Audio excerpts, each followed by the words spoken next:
वहाँ फॉक्स लाइटों की भी व्यवस्था की गई। इसके ऊपरी हिस्से की तो अच्छी खासी सफाई हो गई।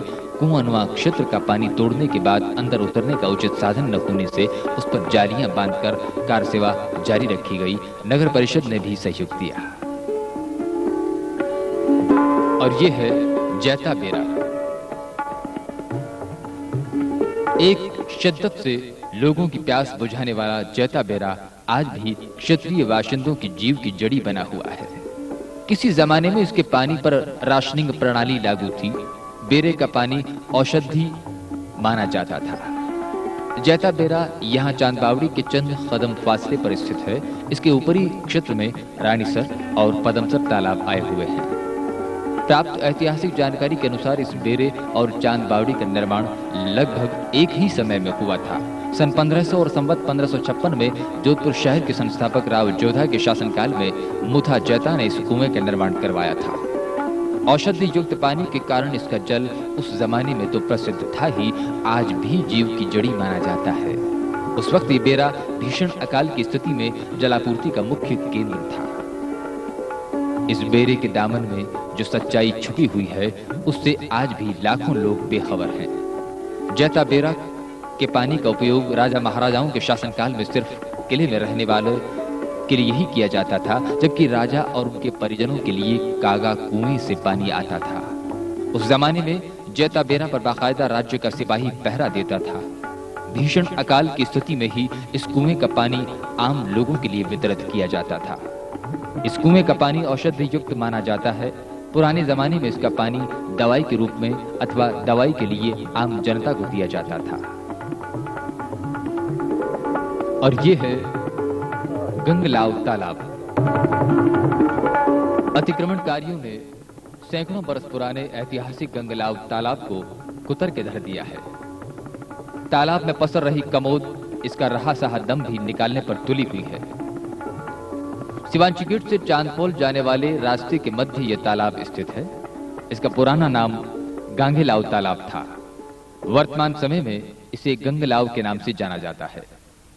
मोहनता नैन से लिखित मारवाड़ परगनारी विगत के अनुसार इस तालाब का निर्माण संवत 1575 में राव गंगा ने करवाया था। राजा महाराजाओं के जमाने में यह तालाब क्षत्रिय लोगों के पेयजल का मुख्य केंद्र था। कहते हैं कि इसमें एक बेरी भी है। एक मर्तबा इस तालाब का पट्टा फूट गया था, जिसे 1774 में पूर्व महाराजा गज सिंह जी की रानी चंदावत जी ने महाराजा जसवंत सिंह जी के समय में पुनः बनवाया था। मिक्सर बदूज संवत 1774 को इसका पुनर्निर्माण हुआ था। उस जमाने में शिवांची गेट की पहाड़ियों से बरसात के समय आते पानी से ये लबालब हो जाया करता था। कहते हैं कि इस तालाब में बरसात की एक सीजन में साल भर उपयोग करे जितना पानी शामिल हो जाया करता था। जोधपुर दुर्ग के पीछे की बस्ती इसी तालाब के पानी का उपयोग करती थी। धीरे धीरे गंगलाव की उपेक्षा होती शुरू हो गई। नतीजतन यह तालाब आज नाम मात्र को रह गया है। इस तालाब की बर्बादी के लिए मुख्य रूप से अतिक्रमणधारी लोग जिम्मेदार ठहराए जा सकते हैं। पूर्व में इसके जल संग्रह क्षेत्र में अवैध कब्जे करने का दौरा शुरू हुआ, जिसके चलते इसमें पानी की आवक घटने लगी और तालाब के किनारे सूखने लगे। सूखे किनारों का उपयोग पहले कूड़ा करकट और मलबा डालने में किया जाने लगा।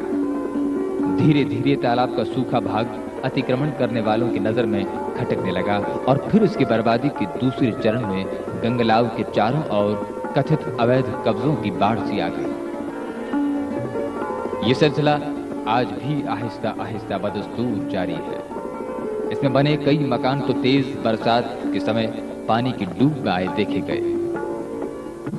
तालाब में हो रहे अतिक्रमणों के खिलाफ और इस ऐतिहासिक जलाशय के पुनरुद्धार के संबंध में कई लोगों और सामाजिक संगठनों ने समय समय पर जिला और नगर परिषद प्रशासन का ध्यान आकर्षित करवाया, पर किसी अफसर ने इसकी सुध नहीं ली। ज्यों-ज्यों शहर पसरता गया, त्यों-त्यों जरूरतें बढ़ती गईं। मुख्य रूप से पानी की जरूरत तो इतनी बढ़ गई कि जिसे पूरा करना एक तरह से दुश्वार हो गया।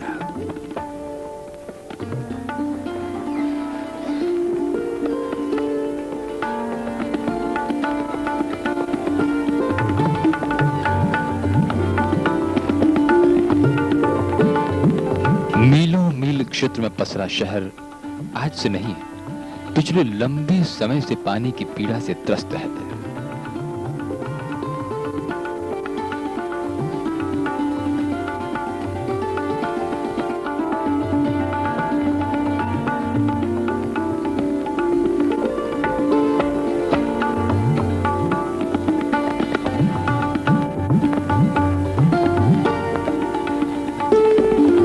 जाहिर है हमारे सुविधाजनक होने से ये पीड़ा और दुखदाई हो गई है।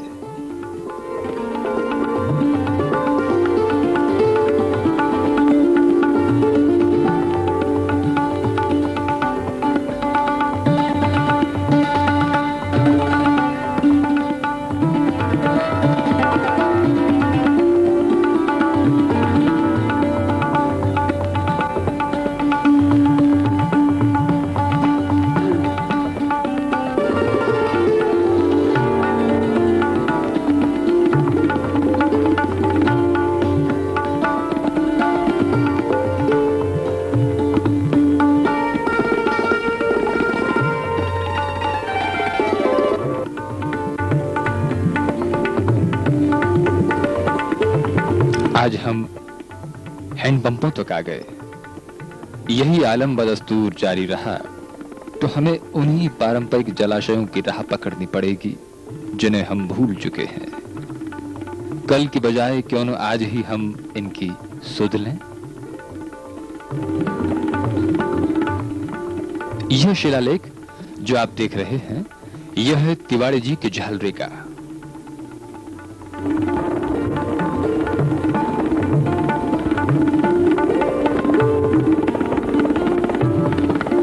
जोधपुर दुर्ग के पिछवाड़े स्थित ये झालरा आज क्रिया झालरे के नाम से ही पहचाना जाता है। निहायत खूबसूरत कारीगरी अपने दामन में समेटा झालरा आज मृत्यु बाद होने वाली क्रियाओं तक सिमट कर रह गया है।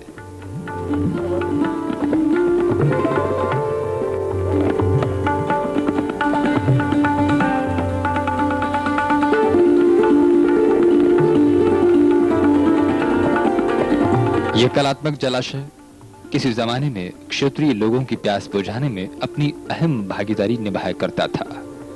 यह झालरा श्रीमाणी ब्राह्मणों के हस्ते किया हुआ है।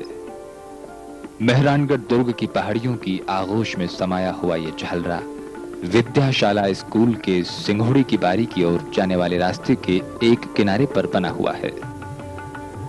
अपने निर्माण के सैकड़ों बरस बाद भी यह झालरा अपने दामन में बेजोड़ कलाकारी समेटे हुए है।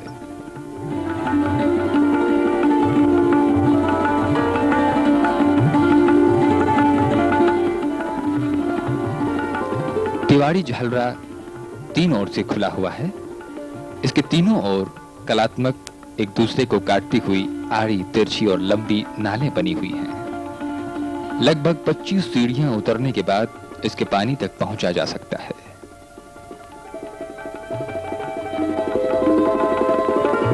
झालरे के बिल्कुल सामने बना खंबा पानी में डूबा हुआ है।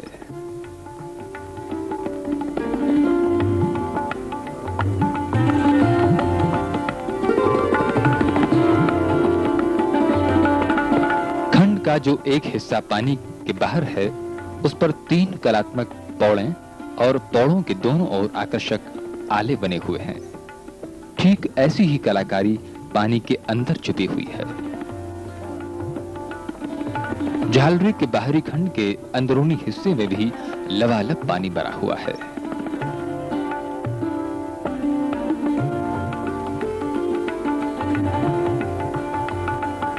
जिसके ऊपर कभी रहट लगा हुआ था।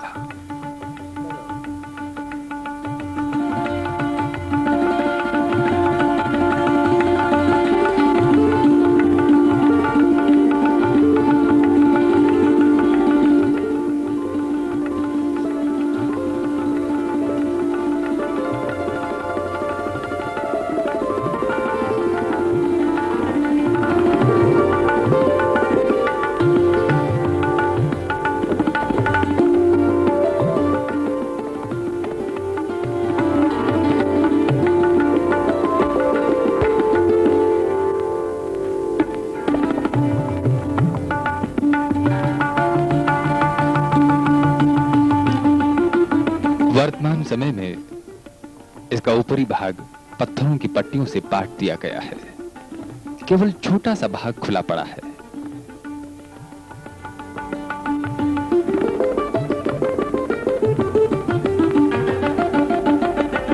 जहालरे के खंड के ऊपर दो बड़े बड़े पत्थर लगे हुए हैं, जिन पर कभी यहां रहट लगा रहता था।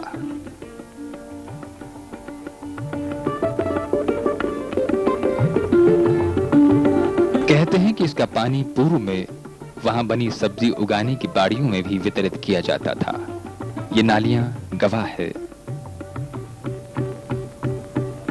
इसमें भूमिगत पानी सीरों के जरिए आता है।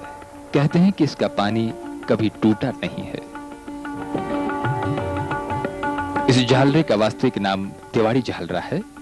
मोहनता नैणसी लिखित मारवाड़ परगना रे विगत के अनुसार संवत 1776 में सुखदेव तिवाड़ी चमाड़ी ने इसका निर्माण करवाया था।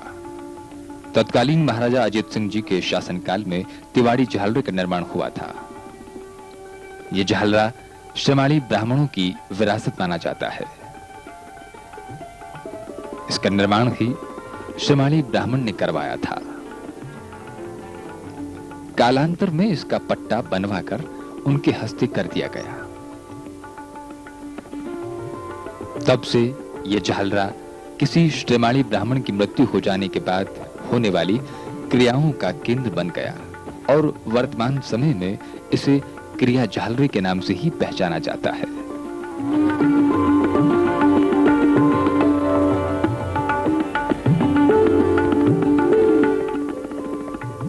यह जहालरा कोई खास लंबा चौड़ा नहीं है, लेकिन है अत्यंत कलात्मक, परंतु रख रखाव के अभाव में इसकी कला निरंतर खोती सी जा रही है। पानी स्थिर रहने के नतीजतन सतही तौर पर प्रदूषित हो गया है। यह है जाड़ेची का जहालरा। बबूल से अटी और बंद पड़ी इस फाटक के बीच कैद हुआ जान पड़ रहा है जाड़ेची जहालरा। किसी जमाने में बाड़ियों में जान फूंकने और लोगों की प्यास बुझाने वाला जाड़ेची जहालरा आज रख रखाव के अभाव में अपनी कलात्मकता, ऐतिहासिकता और प्यास बुझाने की क्षमता खोता दिखाई दे रहा है। सदियों पुराना यह जहालरा यहाँ विद्याशाला स्कूल से कलजी महाराज के आश्रम जाने वाली सड़क के किनारे स्थित है। यह जहालरा छोटा लेकिन बड़ा ही कलात्मक है। इसके तीन तरफ कलात्मक सीढ़ियां बनी हुई हैं। सामने एक आकर्षक पौड़ बनी हुई है। किसी जमाने में इस जहालरे का पानी खूब मददगार हुआ करता था। क्षेत्र के बुजुर्ग लोग बताते हैं कि इस इलाके में पूर्व में सब्जी उगाने वाली बाड़ियों की बाहुल्यता थी। बाड़ियों को इसी जहालरे के पानी से सींचा जाता था।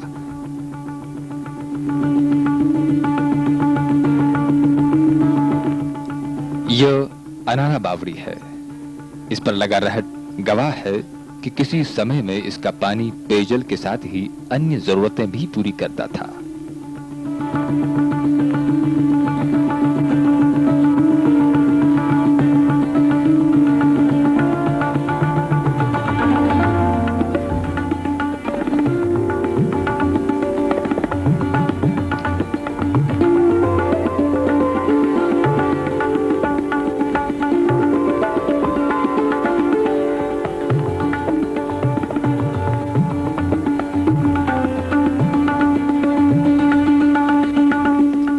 एक मुस्लिम महिला द्वारा 400 बरस पूर्व बनवाई गई बावड़ी निर्माण कार्य की बलि वेदी पर चढ़ गई है। जलाशय के भीतर जाने का रास्ता आज ढूंढे नहीं मिलता। इस बावड़ी को अनारा की बावड़ी के नाम से पहचाना जाता है। अनारा एक मुस्लिम महिला का नाम था। यह बावड़ी यहाँ विद्याशाला स्कूल परिसर में बनी हुई है। अनारा द्वारा निर्माण करवाए जाने के नतीजतन ही यह अनारा की बावड़ी के नाम से विख्यात हुई। एक जमाने में यह बावड़ी की बला की खूबसूरत हुआ करती थी। इसमें उतरने के लिए बाकायदा सीढ़ियां थीं और घुमावदार कलात्मक और परंपरागत तरीके से बनाई गई आकर्षक पौड़े। अंदर पत्थरों पर गढ़ाई किए खंभे भी लगे थे। करीब 25-30 घुमावदार सीढ़ियां उतरने के बाद पानी तक पहुंचा जा सकता था।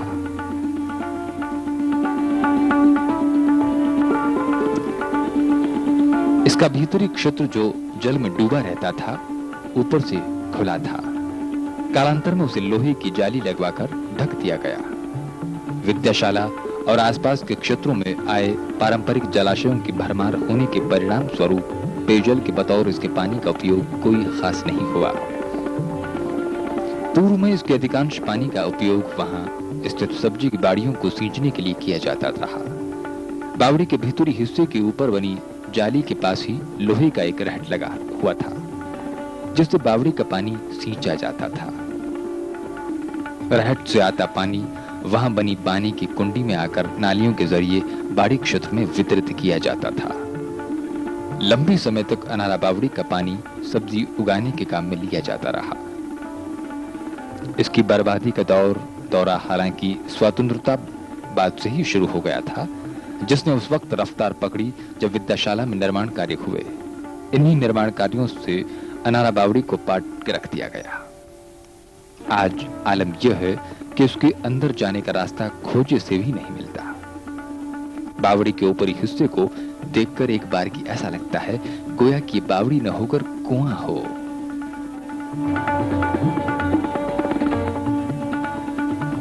ये ऊंची मीनार जो आप देख रहे हैं, इसी के नीचे बैगानी बावड़ी बनी हुई है।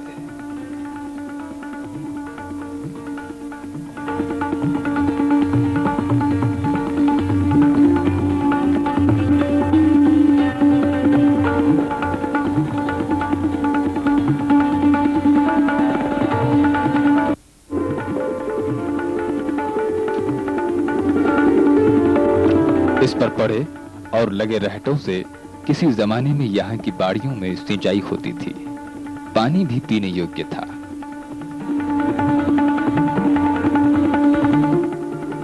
कितने अचरज की बात है कि जिन लोगों ने एक ही क्षेत्र में रहते हुए पीढ़ियां गुजार दी, उन लोगों को उस क्षेत्र में बनी बावड़ी का वास्तविक नाम तक पता नहीं।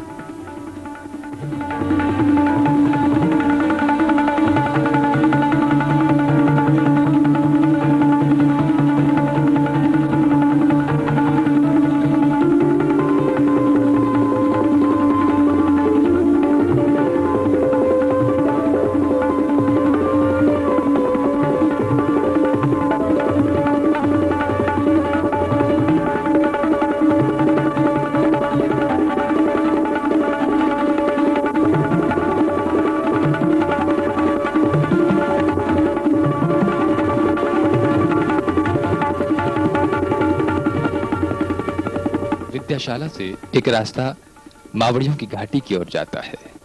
उससे पूर्व सड़क के एक किनारे पर यह बावड़ी स्थित है। इसकी उम्र करीब 350 साल है। इस इलाके में यह बावड़ी बनी हुई है। उसे मियों का बाग क्षेत्र से पहचाना जाता है। इस बावड़ी का वास्तविक नाम इंदर कंवर की बावड़ी है। मोहनता नैन से लिखित मारवाड़ परगना दिवगत के अनुसार तत्कालीन राजा सूर सिंह जी की पुत्री ने इस बावड़ी का निर्माण करवाया था। पहले यहाँ करना बेरा हुआ करता था। इस बेरे का निर्माण राव मालदे जी के शासनकाल में करना सोलंकी ने करवाया था। उस स्थान पर बाद में बावड़ी का निर्माण करवाया गया। आगे चलकर तब के राजा जसवंत सिंह जी ने संवत 1703 में इसे धीरासत खोजा को देकर यहाँ बाग लगवाए थे। यह क्षेत्र मियों के बाग के नाम से जाना जाता था। इंदर कंवर की बावड़ी के खंडहर बता रहे हैं कि किसी जमाने में यह जलाशय अपने आप में बहुत ही खूबसूरत रहा होगा। यह शिलालेख है नई बावड़ी का।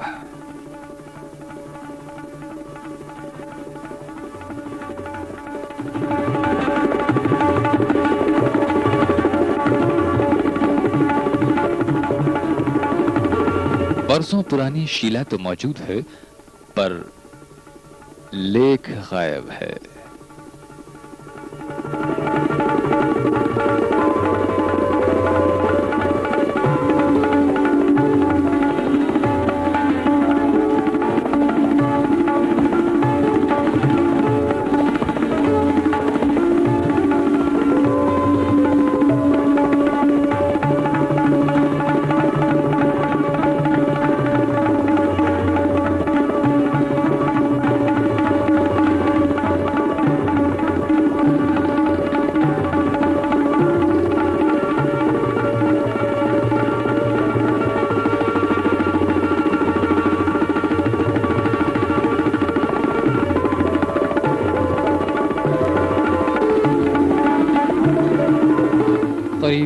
350 साल की उम्र गुजार देने के बावजूद नई बावड़ी मौजूदा वक्त में भी स्वच्छ और पीने योग्य पानी उगल रही है।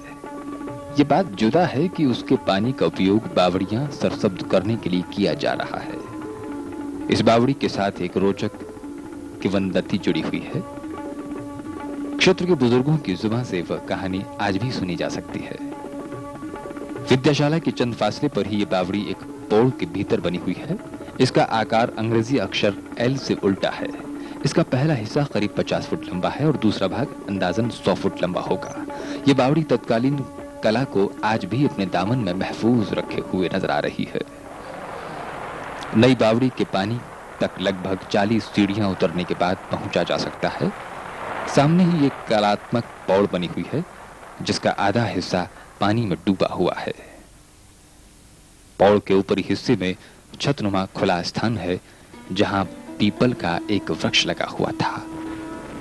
गत दिनों आए अंधड़ में पीपल धराशायी हो गया। बावड़ी का भीतरी क्षेत्र निहायत खूबसूरत बना हुआ है। करीब 50 फीट की गहराई में इसमें पानी भरा हुआ है। भीतरी क्षेत्र बाहरी क्षेत्र की बनिस्बत लगभग दुगुना है।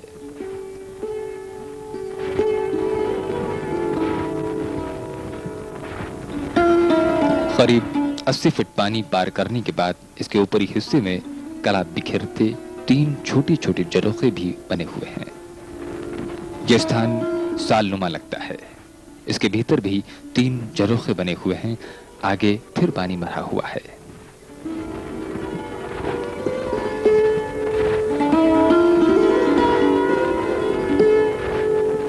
बावड़ी के एक तरफ सीढ़ियां भी बनी हुई हैं। यह फासला तय करने के बाद उस सालनुमा स्थान तक पहुंचा जा सकता है। इस रास्ते पर पत्थर की पट्टियां अस्थायी तौर पर लगी हुई हैं।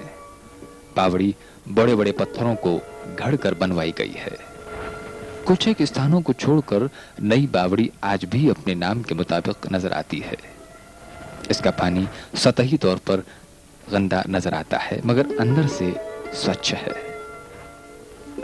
ऐतिहासिक दस्तावेजों के अनुसार मणोत नैणसी जैमलोत ने नई बावड़ी का निर्माण संवत 1707 में महाराजा जसवंत सिंह जी के शासनकाल में करवाया था। इस बावड़ी के पीछे एक कहानी कही जाती है जिस पर लोग आज भी विश्वास करते हैं। बावड़ी एक बुजुर्ग ने बड़े चाव से वह कहानी सुनाई। वह यूं है, इस क्षेत्र में एक महिला रहा करती थी। उसके कोई पुत्र नहीं था। उस महिला ने यह बावड़ी बनवाई पर प्रतिष्ठा और यज्ञ के लिए पुत्र का होना जरूरी था। इसी दुख के मारे वह रात को अक्सर जोर जोर से रोया करती थी। एक मर्तबा तत्कालीन नरेश तखत सिंह वहां से गुजरे तो महिला के रोने की आवाज सुनी। कारण पता चला तो वे स्वयं उस महिला के पास गए और उनका पुत्र बनकर महिला के मन मुजब धार्मिक अनुष्ठान करवाया। फिल वक्त नई बावड़ी आज भी अपना वजूद बनाए हुए है। इसका पानी आज भी क्षेत्र के लोग पेयजल के बतौर इस्तेमाल करते हैं।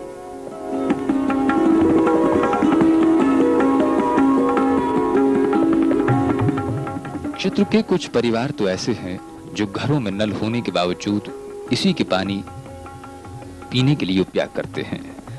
मौजूदा समय में इसके ऊपर सब्जी की बाड़ियां बनी हुई हैं जिनमें इसी बावड़ी का पानी मशीन के जरिए सींच कर वितरित किया जाता है।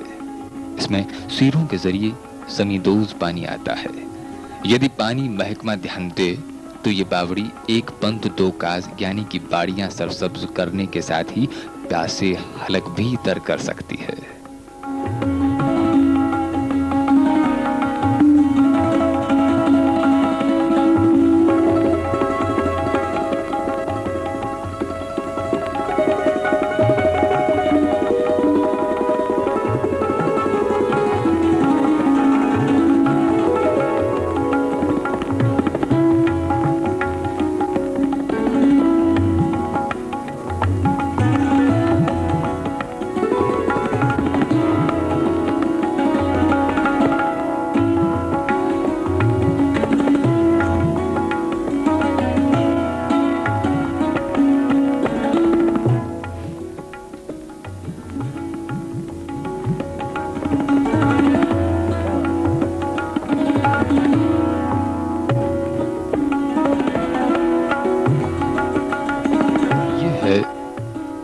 है बावड़ी।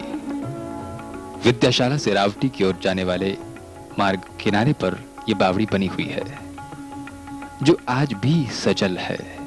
सैकड़ों बरस पुरानी ये बावड़ी कलात्मक भी है, पर रख रखाव के अभाव में इसकी कला दम तोड़ रही है। किसी समय में इसके पीछे लगी चरखी से पानी की सिंचाई होती थी।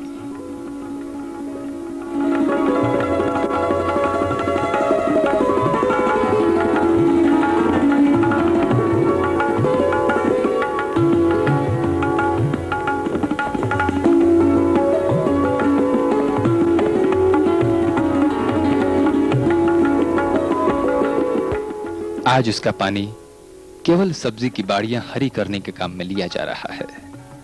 इसके पास ही फोल्डिंग मशीन लगी हुई है, जिससे पत्थर काटा जाता है।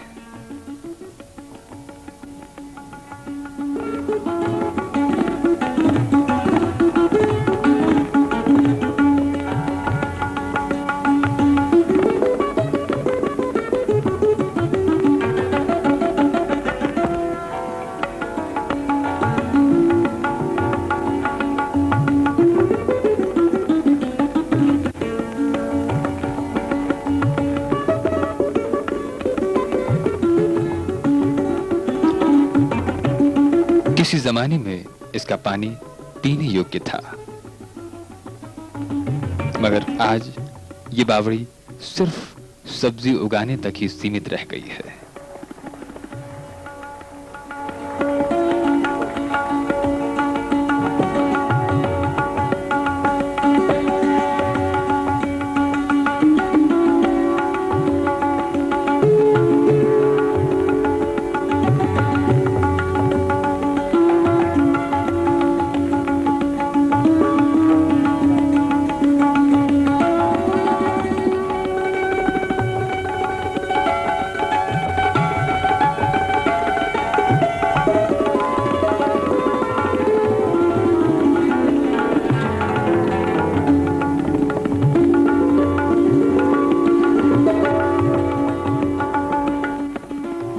तक फैली बाड़ियां इसी की बदौलत सरसब्ज बनी नजर आ रही है। पानी महकमा चाहे तो इसका पानी नजदीकी इलाकों में वितरित किया जा सकता है।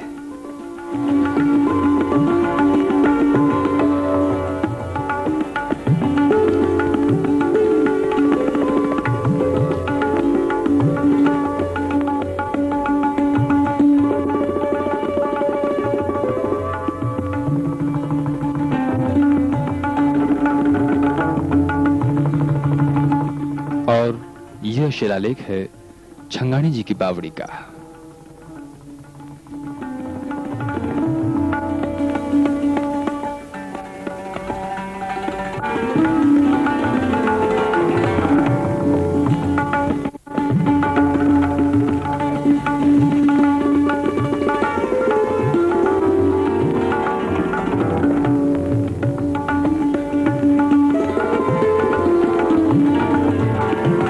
चारों ओर पत्थर पर तराशी मूर्तियों का यह शिलालेख बावड़ी के मुख्य द्वार पर स्थित है, जो आधा मिट्टी में धंसा हुआ है।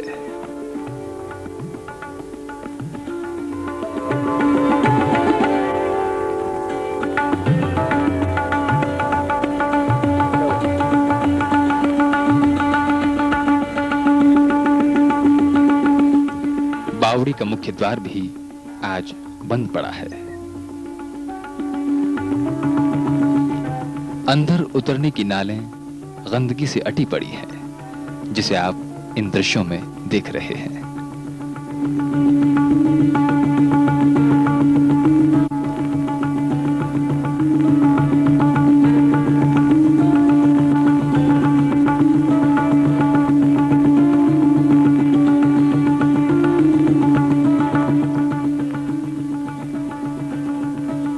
बावड़ी के एक और छोटी सी लेकिन खूबसूरत पौड़ बनी हुई है, जो मलबे से आज अटी पड़ी है।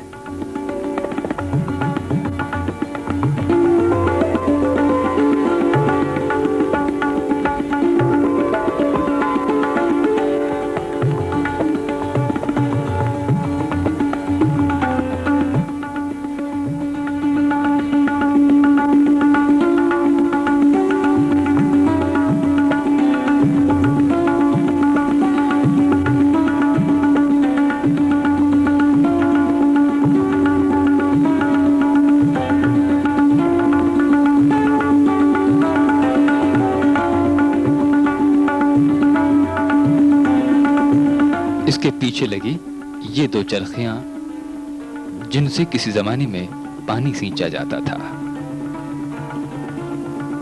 ये बावड़ी यहाँ रावटी रोड के एक किनारे पर बनी हुई है। इसके निर्माण के बारे में कोई ऐतिहासिक या तथ्यपरक जानकारी नहीं मिल पाई है, लेकिन जानकार लोग बताते हैं कि लगभग 200 वर्ष पूर्व बछराज छंगाणी ने इसका निर्माण करवाया था। अब देखिए इन महिलाओं और बच्चों को कि बावड़ी किनारे बैठे प्यास बुझने का इंतजार कर रहे हैं।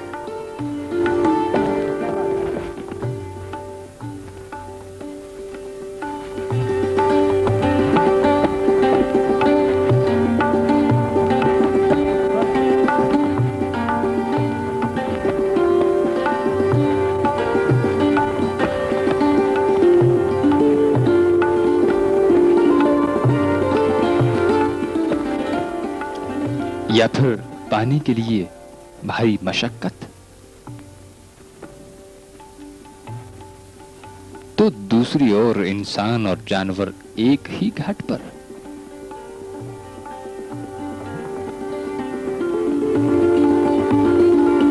मशक्कत ना सही, फिर इंतजार एक एक बूंद का।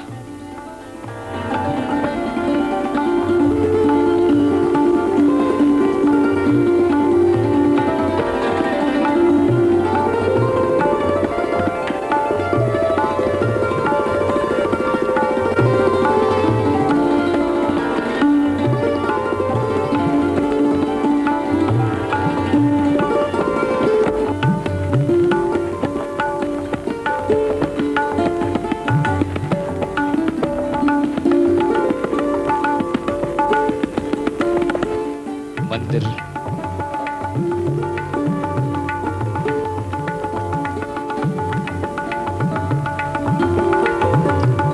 मंदिर के पीछे आई पहाड़ियों की श्रृंखला और हरे भरे वृक्षों के आगोश में बनी ये नैणसी बावड़ी है।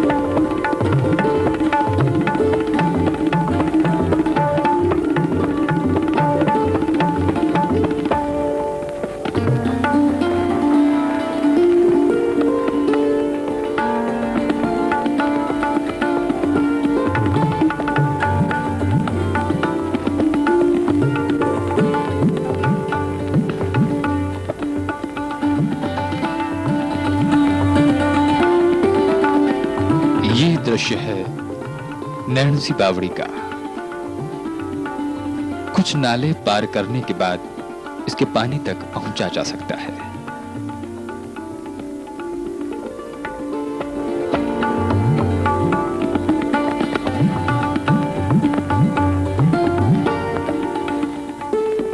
नैणसी बावड़ी का पानी आज भी स्वच्छ और पीने योग्य है। सामने पौड़ बनी है जिसका आधा हिस्सा पानी में डूबा हुआ है।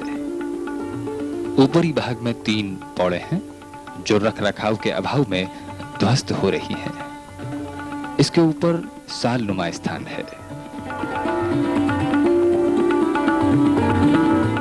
नैणसी बावड़ी यहाँ विद्याशाला से रावटी की ओर जाने वाले रास्ते के बीच बनी हुई है। किसी जमाने में यह क्षेत्र खटपुड़ी के नाम से पहचाना जाता था। कालांतर में नैणसी का बाग क्षेत्र के नाम से विख्यात हुआ। इन दोनों ये क्षेत्र रावटी रोड के नाम से पहचाना जाता है। बावड़ी का अंदरूनी भाग बड़ा ही कलात्मक और विहंगम है। अंदरूनी हिस्से के दाहिने और बाएं भाग में दोनों ओर एक एक कलात्मक पौड़ बनी हुई है। इन पौड़ों के भीतर छोटे छोटे कलात्मक आले बने हुए हैं। इन पौड़ों का 90% भाग पानी में डूबा हुआ है। बावड़ी के सामने जो मुख्य पौड़ है उसके भीतर के क्षेत्र में भी दोनों तरफ दो कलात्मक पौड़ें बनी हुई हैं जो पानी से लबालब हैं। प्राप्त ऐतिहासिक दस्तावेजों के मुताबिक इस बावड़ी का निर्माण मौणोत नैणसी ने संवत 1711 में करवाया था। कुछ जानकार लोग बताते हैं कि उनके समय में यह बावड़ी क्षत्रिय लोगों के लिए पानी का एक केंद्र हुआ करती थी। इसका पानी पीने के अलावा अन्य कार्यों के उपयोग में भी लिया जाता था, लेकिन घरों में नल आ जाने के बाद इसकी उपेक्षाओं का दौर शुरू हुआ जो आज भी जारी है। इस नजरअंदाजी का ही नतीजा है कि सजल होने के बावजूद ये जलाशय खस्ता हालत में पड़ा है।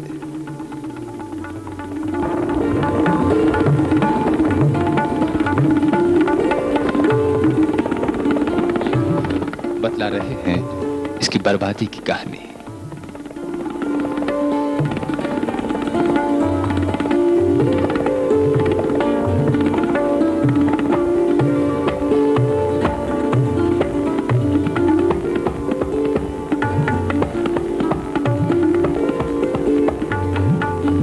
जलाशय के निर्माण बाबत कुछ बुजुर्गों का कहना है कि इसे किसी जमाने में दरबार में खजांची रहे नैणसुख ने बनवाया था।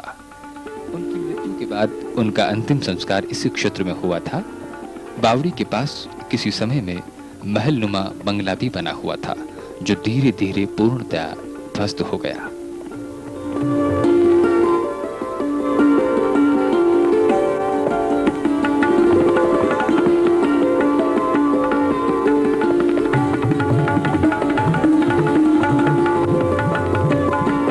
और ये है पुरोहित जी की बावड़ी। पुरोहित जी की बावड़ी भी रावटी रोड के किनारे पर बनी हुई है।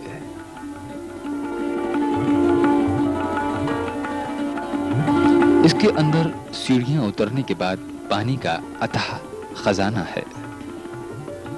सामने ही पौड़ पानी में आधी डूबी हुई है। पुरोहित जी की बावड़ी का पानी भी सब्जियां उगाने की बाड़ियों की सिंचाई के लिए ही काम में लिया जाता है, जबकि इसे दुह कर इसका पानी आसपास के क्षेत्र में भी वितरित किया जा सकता है।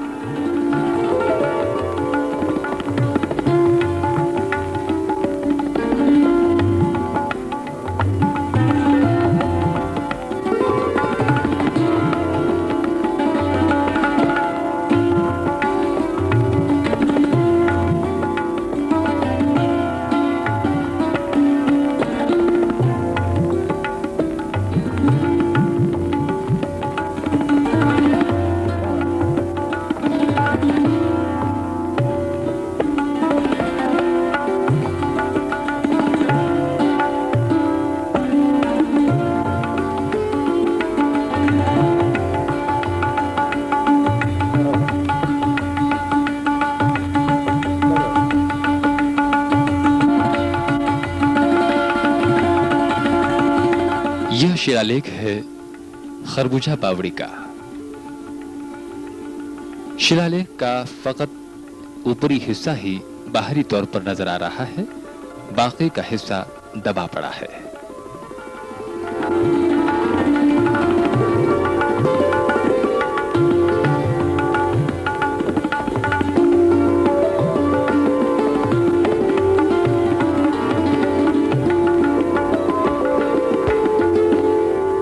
इसमें बनी पौड़ और फिर आगे का हिस्सा पानी से लबालब है।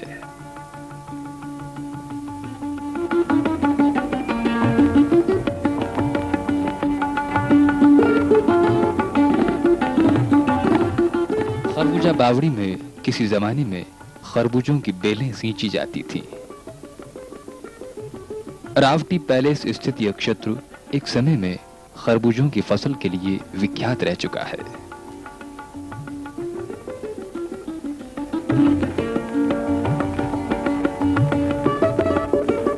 शायद इसीलिए लगता है इसका नाम खरबूजा बावड़ी पड़ गया।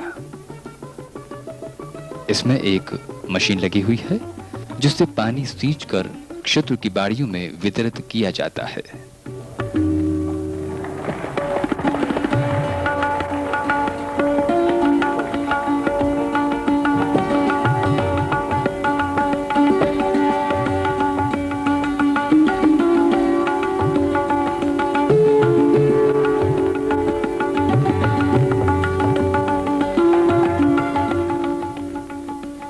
राजा राम जी की बावड़ी है ये, जिसे आप इन दृश्यों में देख रहे हैं।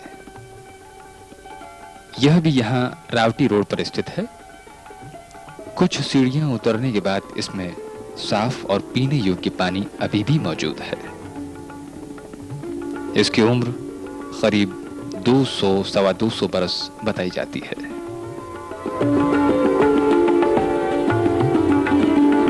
अंग्रेजी के अक्षर एल के आकार की है।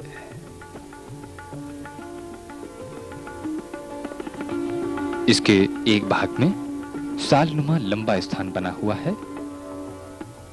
अंदर स्वच्छ पानी का भंडार है।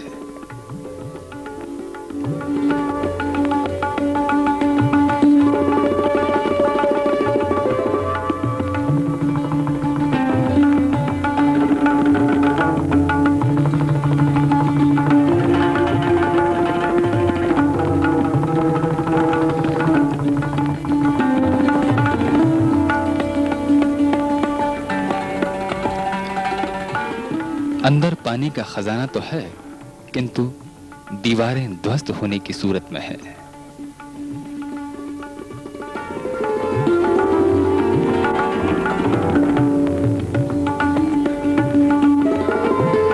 इसका पानी मौजूदा समय में किसी भी कार्य के उपयोग में नहीं लिया जा रहा है, जबकि इसमें साफ पानी का अकूत भंडार है।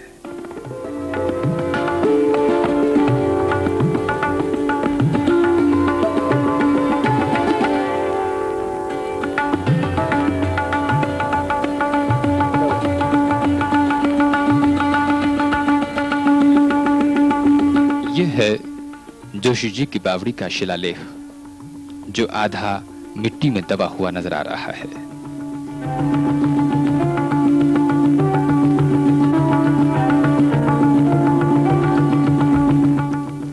दुर्भिक्ष के दौर में जीवनदायी बनी जोशियों की बावड़ी मौजूदा समय में पानी से लबालब होने के बावजूद उपेक्षित और बेजान सी पड़ी है, जबकि इसका पानी स्वच्छ एवं पीने योग्य माना जाता है। यहाँ विद्याशाला के ठीक सामने जोशियों की बगीची आई हुई है। उसी बगीची में यह बावड़ी बनी हुई है। जोशियों की बावड़ी लंबाई और चौड़ाई के नाम पर बित्ता भर भी जरूर है, मगर गहराई के मामले में पाताल तोड़ बताई जाती है। बुजुर्गों का कहना है कि जब मारवाड़ में भयंकर अकाल पड़ा था, जिसे छिन्नवे का अकाल कहा जाता है, उस समय इस बावड़ी का पानी जोधपुर नगर के वासियों में वितरित किया गया था। उनके अनुसार ये जलाशय खाली होना तो दूर, इसका पानी कभी कम भी हुआ नहीं देखा गया। फिलवक्त ये बावड़ी लबालब होने के बावजूद उपेक्षित सी पड़ी है। इसके बुलंद दीवारें रखरखाव के अभाव में क्षतिग्रस्त हो रही हैं।